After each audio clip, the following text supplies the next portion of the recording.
Meanwhile, health experts say that about 11.4 million Nigerians are living with diabetes, and nearly 80% of the cases are undiagnosed. National President, Diabetes Association Nigeria, Ejiofor Ugu, is urging the government to declare a national emergency on the disease, in the stigma that drives late diagnosis and fast-track policies that slash the cost of insulin and expand insurance coverage. Other health experts are calling on employers to support regular diabetes screening for employees.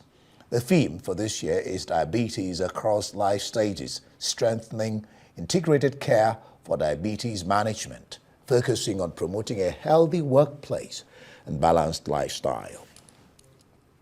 More worrying is the fact that many of these cases that would have been reported remain underreported or unreported and are undiagnosed, increasing therefore the risk of future complications. And the unfortunate thing is that these figures are expected to rise, and considering the number of people affected with diabetes in Nigeria, it has become clear that Nigeria's burden of diabetes is not just an health issue, it is an economic and social issue. Our first suggestion is that the government should declare a state of emergency in diabetes care in Nigeria.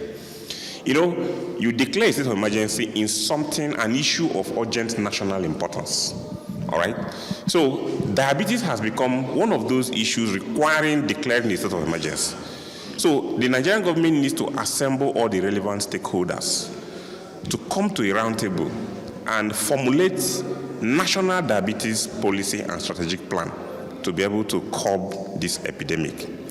Secondly, there is a need for the federal government to immediately consider tax waivers on diabetes, essential diabetes medications and consumables, because more than 90% of the medications we use in this country are imported, and these things land, at high cost because of, import, customs duty. So if the federal government decides to remove tax importation, not on all the medication, there are essential basic medication that almost every diabetic patient will require, it will translate to reduced costs.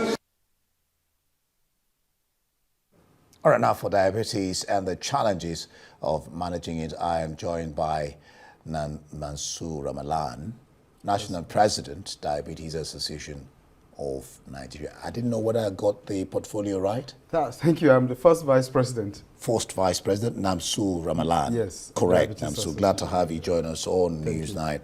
Well, let me just start off immediately by asking you, what is the greatest impediment to managing diabetes?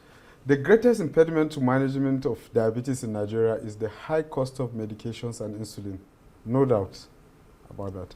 Because patients with diabetes are expected to take these medications for a very long time, probably lifelong, and these medications are terribly expensive at the moment, so that is the greatest impediment to care. That was what he was talking about. Did you say lifelong? It doesn't get cured? That is the problem, because when somebody has diabetes, he has to take medications to control the blood sugar for as long as that person probably will live. So it's a very capital intensive venture. So it stays with you? Yes. Then maybe I should start asking the question. What causes it? What causes diabetes? I mean, I'm asking that question in relation to how people can begin to think about prevention. They say prevention is better than cure, right? Yes. So the causes of diabetes are multifactorial. So it's a combination of genetic factors, environmental factors, including lifestyle, what we eat, how we eat, and lack of physical activity. So some of the factors that are, considered to be modifiable, factors that I and you can alter in terms of the kind of food we eat, the type of how it is prepared, what time we eat those meals, and what proportion we eat, physical activity, how we spend the day. Those things are things that we can modify, but there are other factors like somebody's age, somebody's genetic makeup. We can modify what age we are now and our own genetic makeup. So the modifiable risk factors are things that we can take care of. And so in terms of prevention, a lot of emphasis is placed on the factors that we can modify, especially lifestyle. That's your lifestyle. Is it inherited? Yes. Yeah, there's some genetic component to it. And like I said, these factors combine together and You talked about cost. He talked about, as I was listening there, he talked about most of the drugs, talking about how expensive and then being able to deal with it are expensive. I mean, you were saying it. And so he talked about 90% being imported. Is he talking about producing it here or giving rebates or, I don't know? Yeah, the difficulty is that... How do we begin to deal with the question of the cost?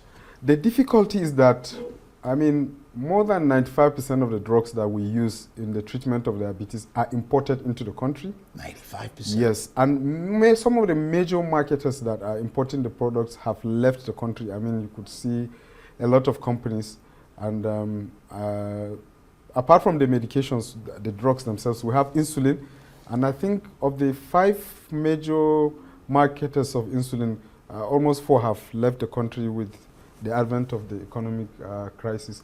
But even the few ones that are currently available, they are actually not manufactured in the country. So this is a serious problem, and we think that if something is not done urgently, our burden of diabetes will continue to rise. Is that why he's asking for a state of emergency, and what will that in any way entail? Yes, Professor Ejiofor Ugu, the president of Diabetes Association of Nigeria, is right in any sense to ask for a declaration of state of emergency in diabetes care. Because diabetes actually kills more than TB, HIV, and malaria combined. Combined? Yes. I thought it was malaria that kills most in Africa. No. Diabetes kills more than TB, malaria, and HIV combined.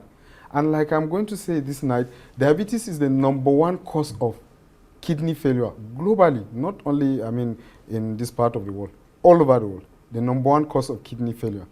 Diabetes is also the #1 cause of non-traumatic limb amputations all over the world.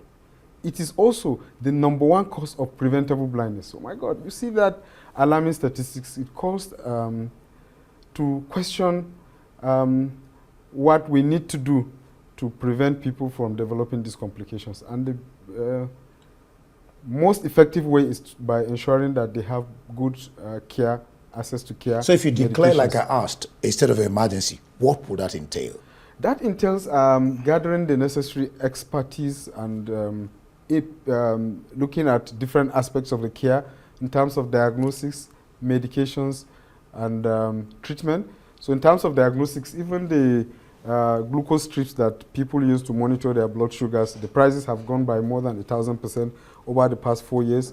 Insulin has gone up. I mean, in 2018, when one of my colleagues did some study, you know, the insulin vial was around 2,500 naira. Today it's 25,000 naira per vial. And sometimes... From 2005? Yes. In 2018? Exactly. To 25,000? Yes, at the moment. And sometimes somebody will use 2 or 3 vials of insulin in a month. And you can see what the minimum wage is today in Nigeria, I mean, for just insulin.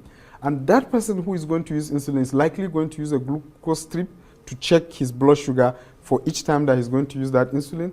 And the glucose strips have also gone from 1,000 naira per pack to around, I think it's around 12,000 naira or so now, a pack of it. So that means that at the end of the month, individuals may spend about 100,000 naira on just the glucose strips and insulin.